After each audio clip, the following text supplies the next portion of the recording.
कक्षा 10वीं विषय गणित 2 एक्सरसाइज 1.2। चलो देखते हैं। किसी भी त्रिभुज, जैसे यहाँ पर एक त्रिभुज दिया गया है ABC, इसमें PQ समांतर BC दिया गया है और हम देखने वाले हैं समानुपात का मूलभूत प्रमेय।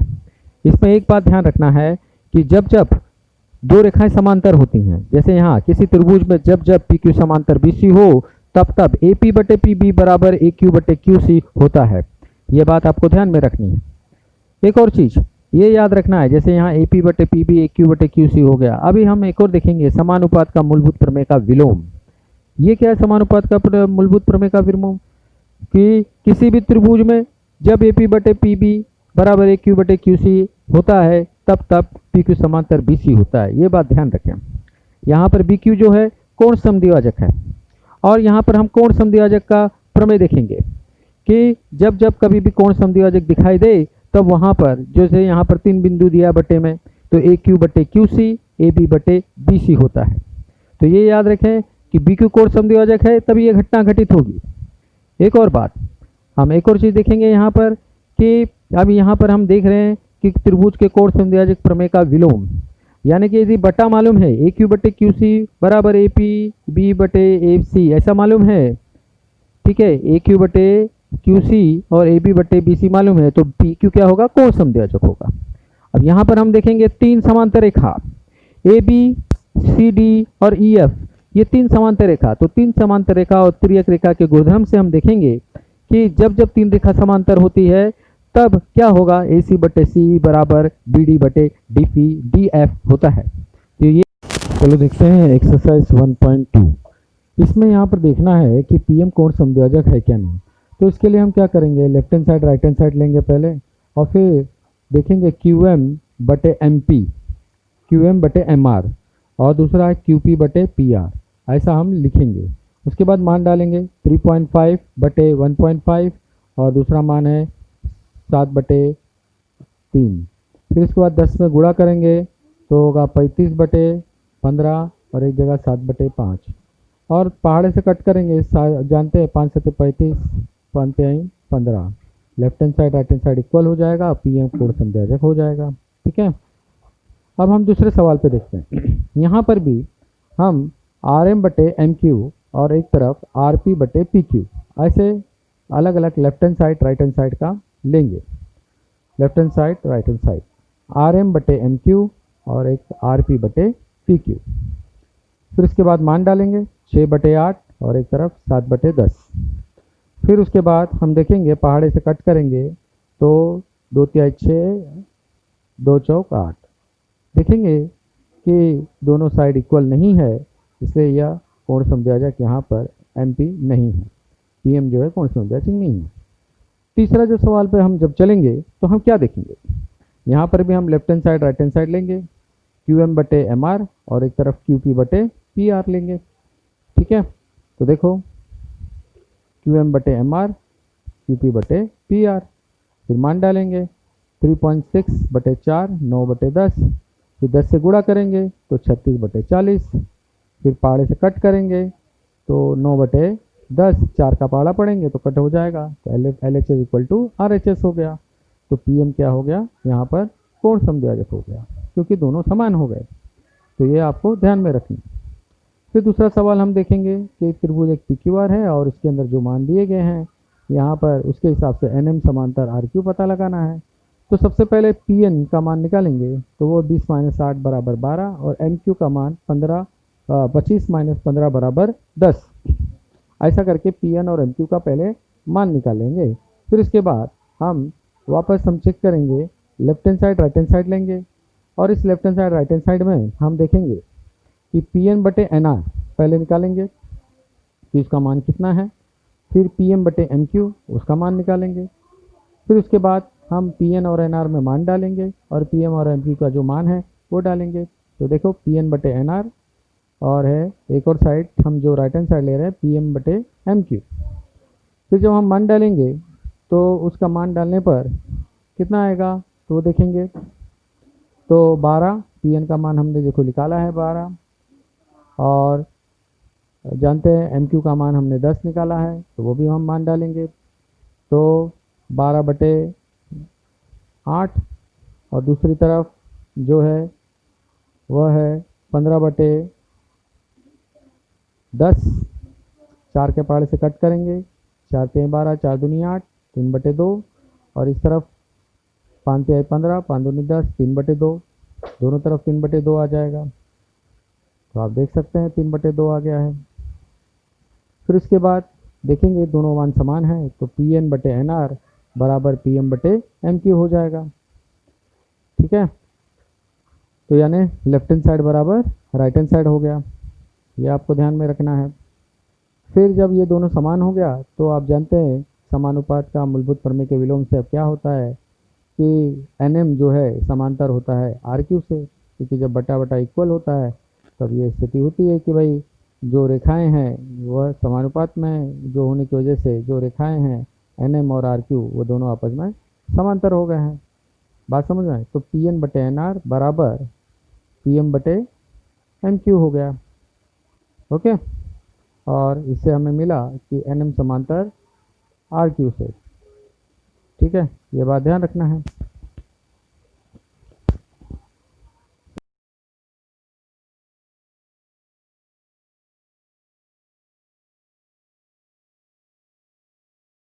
चलो हम एक और चीज़ देखते हैं। अभी इस त्रिभुज में MNP में क्या देख रहे हैं कि MQ जो है वो कोण समद्विभाजक है और हमें QP का मान निकालना है। ठीक है, तो वो कैसे निकालेंगे? तो सबसे पहली बात यहाँ पर कोण समद्विभाजक का प्रमेय लगाना होगा। तो QN जो है कोण समद्विभाजक है, तो यहाँ पर इसका प्रमेय लगाना पड़ेगा। ये बात आपको ध्यान में रखनी है। और क्या प्रमेय कहता है कि पहले बात 3 यहाँ पर है MQ/QP और दूसरा है MN/NP। तो ये हमें पहले मान लिखना पड़ेगा। ठीक है, तो देखो कि यहाँ पर कि NQ जो है कोण समद्विभाजक है, तो कोण समद्विभाजक के प्रमेय से क्या होता है? ये होता है कि पहले हमें लिखना होगा MQ/QP बराबर MN/NP। ठीक है, तो ये बात आपको ध्यान में रखनी है। फिर उसके बाद उसका जो मान है वो मान हमें सब्स्टिट्यूट करना पड़ेगा, इसके अंदर डालना पड़ेगा। तो देखते हैं, तो MQ और QP का जो मान है यहाँ पर और MN और NP का जो मान है जो दत्त में दिया है वो हम यहाँ पर रखेंगे। तो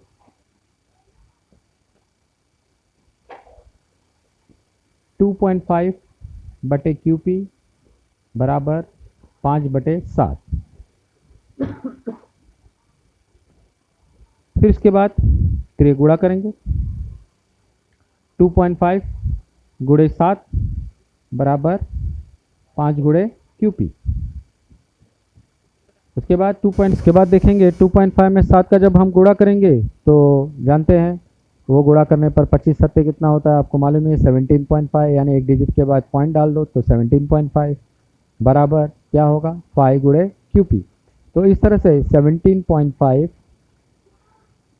बराबर 5 QP। और QP का मान कैसे निकालेंगे? तो QP बराबर क्या होगा 17.5/5, मतलब 5 जो है वो बटे में आ जाएगा और फिर बाद में हम भाग देंगे। ठीक है, तो भाग देने पर वह क्या हो सकता है QP का मान? वो होगा 3.5। 5 तिहाई 15 पॉइंट डालेंगे और 2 बचा 17 में से, मतलब 2 गया तो कितना 25 हो गया। बात समझ में? तो 3.5 आएगा QP का मान। तो इस तरह से हम QP का मान निकालेंगे। तो इसको ध्यान रखना है, QP बराबर 3.5। तो इस तरह से इसका यह मान ज्ञात हुआ। तो इसको अच्छी तरह से ध्यान में रखो कि बटे में लिखने के बाद आपको किस तरह से मान डालकर फिर ये गुणा करना है और यह मान जो है मिल जाएगा। अब नेक्स्ट सवाल के प्रति हम जाते हैं। नेक्स्ट सवाल में देखते हैं इस आकृति में हमें AP/PB और AQ/QC यह सिद्ध करना है। तो उसके लिए हम क्या करेंगे? तो उसके लिए हमें सबसे पहली बात 2 त्रिभुज हम लेंगे APQ और दूसरा जो त्रिभुज है वह हम यहाँ पर लेंगे ABC। तो ये 2 त्रिभुज हम लेंगे और इसमें हम क्या देखेंगे? सामान्य कोण ये तो सामान्य कोण है। और दूसरी बात है कि हम यहाँ पर कोण 60 डिग्री भी देख सकते हैं कि कोण P और कोण B भी सर्वांगसम होंगे 60 डिग्री से। बात समझ में आए? और फिर ये दोनों त्रिभुज समरूप हो जाएंगे। तो सबसे पहले हम यहाँ पर त्रिभुज APQ और ABC लेंगे। तो त्रिभुज APQ और त्रिभुज ABC में ध्यान रखें बच्चों, अब दोनों में क्या क्या सर्वांग सम है वो हमें लिखना है। तो सर्वांग सम यहाँ पर देखो ए अल्फ़ाबेट दोनों में है, तो इसका मतलब कोण ए दोनों क्या हो गए, सामान्य कोण हो गए। ठीक है, ये बात ध्यान रखना है। फिर उसके बाद ये बात ध्यान रखना है कि दूसरा जो है कोण पी और कोण बी, ये जो है ये भी सर्वांगसम होंगे, और वो प्रत्येक कोण किस वजह से 60 डिग्री कारण बनेगा इसका। बात समझ में आए? तो ये बात ध्यान रखना है। तो कोण पी सर्वांगसम कोण बी, ये आकृति में देखते रहिए। दोनों त्रिभुजों में दो कोण की जोड़ियां सर्वांगसम हो गई हैं, तो क्या होगा, दोनों त्रिभुज समरूप हो जाएंगे। तो ए पी क्यू समरूप त्रिभुज ए बी सी हो गया। बात समझ में आए? तो त्रिभुज ए पी क्यू समरूप त्रिभुज ए बी सी, कौन सी कसौटी, कोको कसौटी, ये याद रखना है। और आप जानते हैं जब दो त्रिभुज समरूप होते हैं तो क्या होता है, भुजाएं समानुपात। भुजाएं जो होती हैं, त्रिभुज जब समरूप होता है तो भुजाएं समानुपात में होती हैं। और समानुपात कैसे लिखा जाता है, ए पी बटे ए बी बराबर पी क्यू बटे बी सी बराबर ए क्यू बटे ए सी। यानी पहले दो अल्फ़ाबेट पकड़िए, ए पी फिर ए बी फिर पी क्यू और फिर बी सी, ऐसे दो अल्फ़ाबेट पकड़ करके आपको करना है। तो इस तरह से जो होगा, वो ए पी बटे पी बी बराबर ए क्यू बटे क्यू सी। तो समरूप त्रिभुज क्या है, ये संगत भुजा। बात समझ में आई? ओके, तो ये बात आपको ध्यान में रखना है। अभी हम देखते हैं एक और सवाल के ऊपर, जरा देखते हैं ध्यान से। ठीक है, तो एक और सवाल में हम यहाँ पर चलेंगे। तो देखिए कि ये बात आपको ध्यान में रखनी है कि कोई भी सवाल करते वक्त दत्त को पहले ध्यान देना है। तो यहाँ पर जो है ए बी समांतर पी क्यू समांतर डी सी दिया गया है, समलंब चतुर्भुज दिया गया है। ए पी का जो मान दिया है 15, पी डी 12, क्यू सी 14, और हमें जो निकालना है वो बी क्यू निकालना। तो दत्त पर ध्यान दे करके यहाँ पर हमें भुजा का मान निकालते हैं। तो ये बात आपको ध्यान रखना है। तो बी क्यू का मान हम कैसे निकालेंगे, तो इसके लिए तीन समांतर रेखा का गुणधर्म हम लगाएंगे। तो तीन समांतर का जो रेखा का जो गुणधर्म है वह क्या कहता है, वो यही कहता है कि देखिए ए पी बटे पी डी और दूसरा है बी क्यू बटे क्यू सी। तो ये बात ध्यान रखना है। तो हमें क्या दिया गया है, ए बी समांतर पी क्यू समांतर सी डी दिया गया है। तो हम लगाएंगे तीन समांतर रेखा और तिर्यक रेखा के गुणधर्म से। क्या वो कहता है, गुणधर्म कहता है ए पी बटे पी डी और दूसरा बी क्यू बटे क्यू सी, ये दोनों समान है, ये आपको ध्यान रखना है। फिर उसके बाद में इसका जो मान है वो हम लिखेंगे। तो जैसे ए पी का मान 15 है, पी डी का मान 12 है, तो हम क्या लिखेंगे, 15 बटे 12 बराबर बी क्यू बटे 14। तो यह चीज़ हम निकालेंगे। फिर उसके बाद हम क्या करेंगे, त्रिय गुणा करेंगे। तो त्रिय गुणा कैसे करते हैं आपको बताइए, 15 गुणे 14 और 12 गुणे बी क्यू। तो देखो, तो इस तरह से 15 गुणे 14 और 12 गुणे बी क्यू आया। अब 15 में 14 का गुणा करें, 15 चौक 60 की 0 हंस लगा 6, 15 का 15 210, 15 और 6 210 मतलब 21 हो गया, तो 210 बन गया। तो 210 बराबर 12 गुणे बी क्यू हम ये लिखेंगे। ठीक है, फिर बी क्यू का मान कैसे निकालेंगे, 12 बटे में चले जाएगा। ठीक है, तो बी क्यू बराबर 210 बटे 12।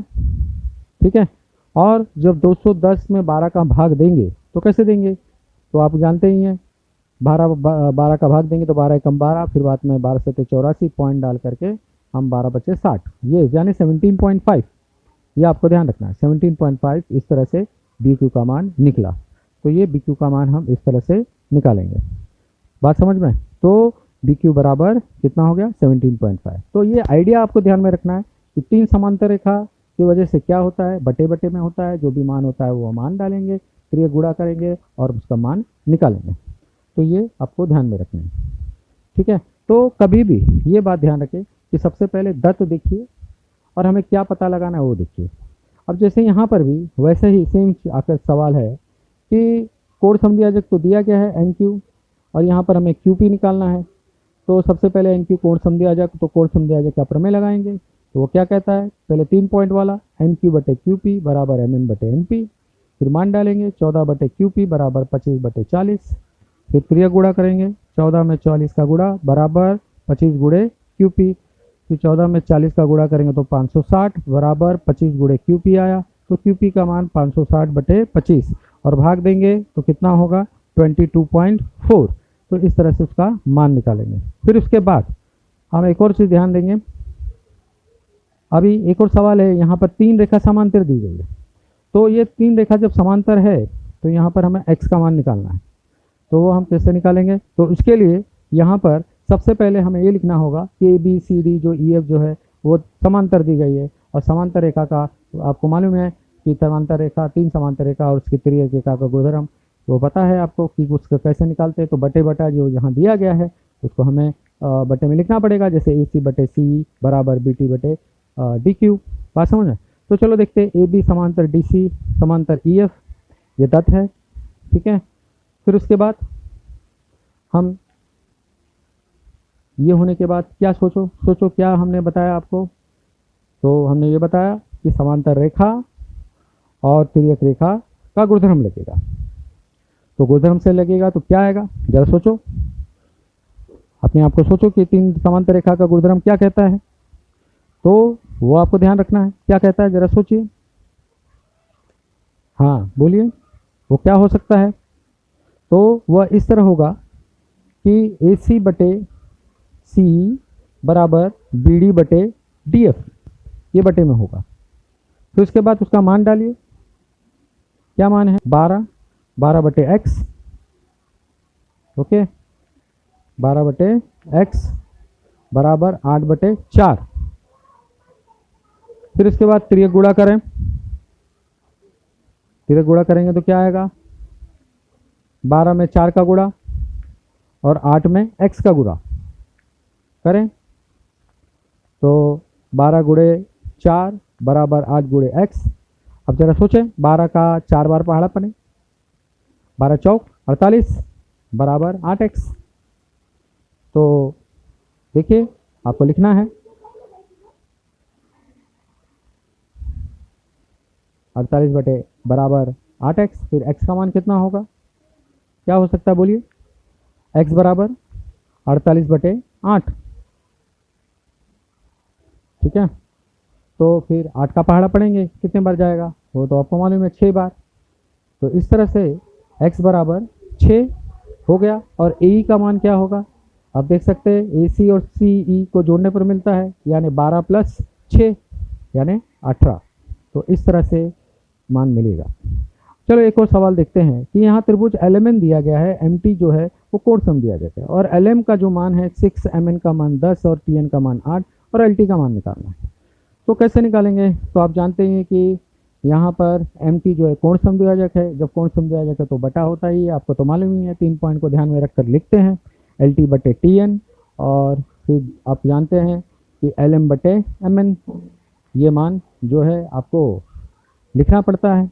मतलब जब कोण समद्विभाजक है तो इस तरह से आपको लिखना होगा कि MT कोण समद्विभाजक है तो कोण समद्विभाजक प्रमेय से, ठीक है, ओके।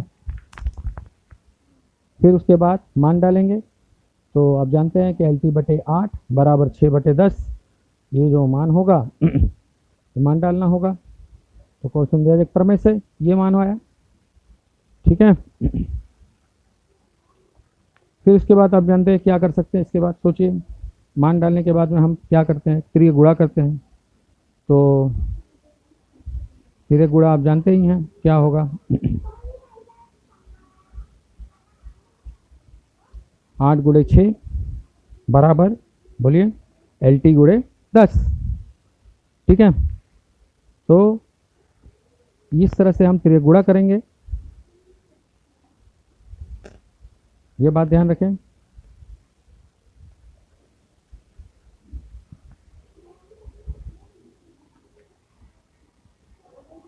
और LT गुणे 10 बराबर 8 गुणे 6,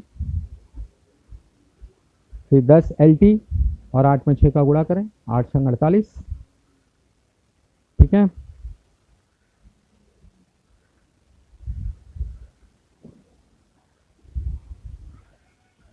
फिर उसके बाद LT का मान कैसे निकालेंगे, LT बराबर 48 बटे 10 और फिर उसके बाद आपको मान मिलेगा 48 में 10 का भाग दो 4.8। तो इस तरह से हमने LT का मान 4.8 निकाला। तो आपने देखा कि कोण समुदायक है तो वहाँ पर प्रमेय लगेगा और बटे में जो भी मान है वो लिख करके फिर ये गुणा करेंगे तो जा करके हमें इसका मान मिलेगा। तो LT बराबर 4.8। चलो देखते हैं एक और नया सवाल। इस नए सवाल जो है यहाँ पर भी कोण समद्विभाजक दिया गया है। BD जो है वह कोण समद्विभाजक है, ये दिया गया है। तो हम जानते हैं कि कोण समद्विभाजक प्रमेय से यहाँ पर क्या होगा वो आपको पता है कि यहाँ पर AB बटे BC बराबर AD बटे DC हो जाएगा। फिर हम वो मान डालेंगे, मान डालने के बाद फिर हम क्रिया गुणा करेंगे तो जाकर के इसका मान हमें मिलेगा। तो ये आपको ध्यान में रखना है। तो चलो देखते हैं कि इसका मान किस तरह से हम निकालेंगे। तो सबसे पहले कोण समद्विभाजक प्रमेय क्या कहता है, AD बटे DC बराबर AB बटे BC। ठीक है। फिर उसके बाद उसका मान जो है x माइनस 2 बटे x प्लस 2 बराबर x बटे x प्लस 5। फिर उसके बाद आप जानते हैं तुल्य अनुपात का एक सिद्धांत है। वो क्या कहता है कि डायरेक्ट हर में से हर घटा सकते हो और जो न्यूमरेटर डिनोमिनेटर जिसको हम बोलते हैं इंग्लिश में वो हम घटा सकते हैं और घटाने के बाद उसका मान हम निकाल सकते हैं। तो ये तुल्य अनुपात का सिद्धांत, जैसे x माइनस 2 माइनस एक्स और x प्लस 2 x प्लस 5 को ब्रैकेट में डाल दिया, मतलब हमने डायरेक्टली पहले भिन्न को दूसरे भिन्न से घटा दिया और घटाने के बाद x और x कट, तो ऊपर जो बचा -2 और नीचे 2 - 5 यानी कि -3। तो तुल्य अनुपात का सिद्धांत लगा, x कट जाएगा। बात समझ ना, ये तुल्य अनुपात का सिद्धांत है। इसे फिर माइनस कट होकर के 2/3 हो जाएगा। ठीक है। फिर वापस हम क्या करेंगे, एक भिन्न को लेंगे x बटे x प्लस 5 बराबर 2/3। फिर इसमें तो गुणा करेंगे, 3 में x का गुणा करें 3x और 2 में इसका x प्लस 5 का, तो 2 गुणे x प्लस 5 तो गुणा करें। 2 में x का गुणा करेंगे तो 2x, 2 में 5 का गुणा करेंगे तो 10। तो हो गया यहाँ पर 2x प्लस 10 बराबर 3x। फिर 2x को उस तरफ लेके जाएंगे तो 3 - 2 यानी x हुआ। तो x का मान हमें क्या मिलेगा, 10 मिलेगा। तो इस तरह से x का मान हमें मान मिल जाएगा। ठीक है, x बराबर 10। बात समझ में। तो ये मान आपको मिल गया। तो इस तरह से आपको ध्यान में रखनी है बातें। चलो अभी एक और सवाल देखते हैं। यहाँ पर हमें खाली जगह जो भी है डब्बा उसमें भरना है। तो एकदम आसान है। सबसे पहले PD समांतर D, डायरेक्ट आप ऐसे वाले सवाल पर क्या करो, जो दिया गया है उस पर तुरंत पढ़ो पहले। तो PQ समांतर D जो दिया है वो क्या है, दत्त है। और आप जानते हैं कि जब ऐसा दत्त होता है कि PQ समांतर D है तो क्या होगा, XP आकृति में देखिए XP बटे क्या होगा, XP बटे यहाँ पर आपको देखना पड़ेगा PD। फिर नीचे यहाँ बाजू में बराबर करके QE दिया है, तो QE देखिए पहले QE, और फिर ऊपर क्या बनेगा, फ्रैक्शन QN। बात समझ में। तो ये ध्यान रखिए, सॉरी XQ, QN नहीं XQ बनेगा। और उसके बाद ये ऐसा क्यों होता है, समानुपात का मूलभूत प्रमेय से।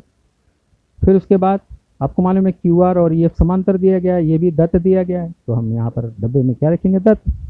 फिर उसके बाद QR समांतर EF होने की वजह से आकृति में देखो तो क्या आएगा, तो आपको मालूम है XQ। देखो आप आकृति में QR और EF कहाँ पर है, तो XQ बटे क्या आएगा, QE। बात समझ में। और दूसरी तरफ देखेंगे उसी का दूसरा जो पार्ट है, तो आप जानते ही हैं XR बटे RF। तो XR पहले लिखेंगे डब्बे में, फिर उसके बाद लिखेंगे RF। आकृति में देखते रहिए, आपको देखते रहना है। ठीक है। फिर उसके बाद ऐसा क्यों हुआ, तो आप जानते हैं बटे में क्या होता है, जब रेखा समांतर होती है तो बटे में क्यों होता है, तो क्या कारण होगा, समानुपात का मूलभूत प्रमेय। ठीक है। तो यह समानुपात के मूलभूत प्रमेय से होगा। फिर उसके बाद आप देखेंगे कि कथन 1 और 2 में क्या चीज़ दिखता है, सेम, उसको हटा दें। तो कथन 1 और 2 में आपको दिखाई दे रहा है कि एक्स क्यू और क्यू ही दोनों समान है, तो बचा क्या, एक्स पी बटे पी डी। तो देखो वो कथन एक में एक्स पी बटे पी डी दिया है तो वो लिखेंगे, और कथन दो में एक्स आर और आर एफ दिया है तो देखो एक्स पी बटे पी डी, और कथन दो में देखो उसके अतिरिक्त एक्स आर बटे क्या लिखेंगे, आर एफ। तो ये कथन एक और दो से हो गया, ठीक है। और इस तरह से पी आर समांतर जो हुआ वह डी एफ हुआ, तो इस समानुपात के मूलभूत प्रमेय के विलोम से। तो इस तरह से आपको ये ध्यान रखना है कि कोई भी आकृति वाला जब सवाल होता है तो तुरंत आप पहले देखिए कि वो क्या दिया गया है, दत्त क्या है, उसका प्रमेय क्या लग सकता है।